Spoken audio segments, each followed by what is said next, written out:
time again for another installment of The Basics, and in sticking with the Star Trek CCG, I wanted to talk about something that really drives me insane because I keep seeing it happen to this day.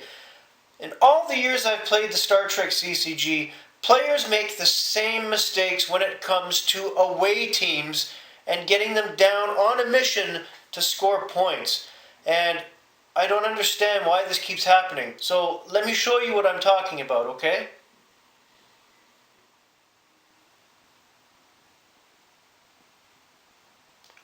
So, to illustrate my point and why you have to pay close attention to away teams, I'm using my combination Ferengi/non-aligned deck. And as you can see, I have a ship with 6 crew members, and I've separated them from these 3 being left on the ship and those 3 as my away team, just so you can see the mission and the dilemma that's left on the table as well as the ship. I've beamed down these 3 crew members onto the planet to complete the mission and get the points. They've gotten through 3 out of the 4 dilemmas, with the last one being turned up. Before I get to that, this mission requires geology, greed, and either treachery +3 or law to complete for the 35 points. I have beamed down Lurin, Haggith, and Goss. This more than takes care of the greed, geology, and has 3 treachery easily. But that last dilemma came up. 2 personnel present disappear, discarded, gone, unless their combined cunning is greater than 14. Now, in this case, I do have cunning greater than 14, but I'm using this as an example, is that there are other cards nastier than that work better with different affiliations that will decimate your away team.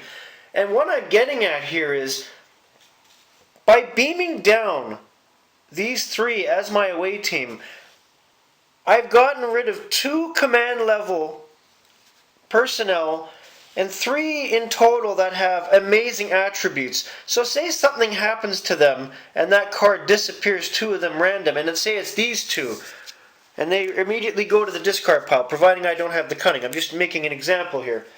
Well, that just leaves Haggith down on the surface, who can't complete the rest of the mission now, and I've lost both command level icon personnel. My ship is stuck at the spaceline location now, and whether or not I can get another ship here and transfer personnel or draw something from a side deck that could work, if I have a side deck, which in my Ferengi deck I do not, that just leaves these guys with the regular staffing icon left. My ship can't move anymore. That's the first big mistake that a lot of people do. They don't look over the attributes and especially the command and staffing icons before they beam down crew to that mission.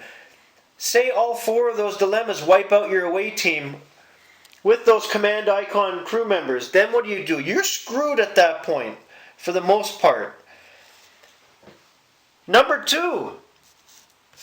Beaming down an away team without proper equipment, because you don't know what you might need on that away team. And if you have equipment in your hand and you don't put it down and use it with your away team, that's just blatant stupidity. Time and again, I've seen other players beam down an away team to a planet to complete the mission, and whereas if they would have sent some equipment down with them that might have helped or aided them, especially in a personnel battle, if your opponent is at that same planet doing the same thing, without the equipment, you've just made that mission an uphill battle. So not only are you not prepared to fight whoever else is down on that mission, you'll also encounter dilemmas that will wipe out your away team and leave your ship stranded with inadequate crew.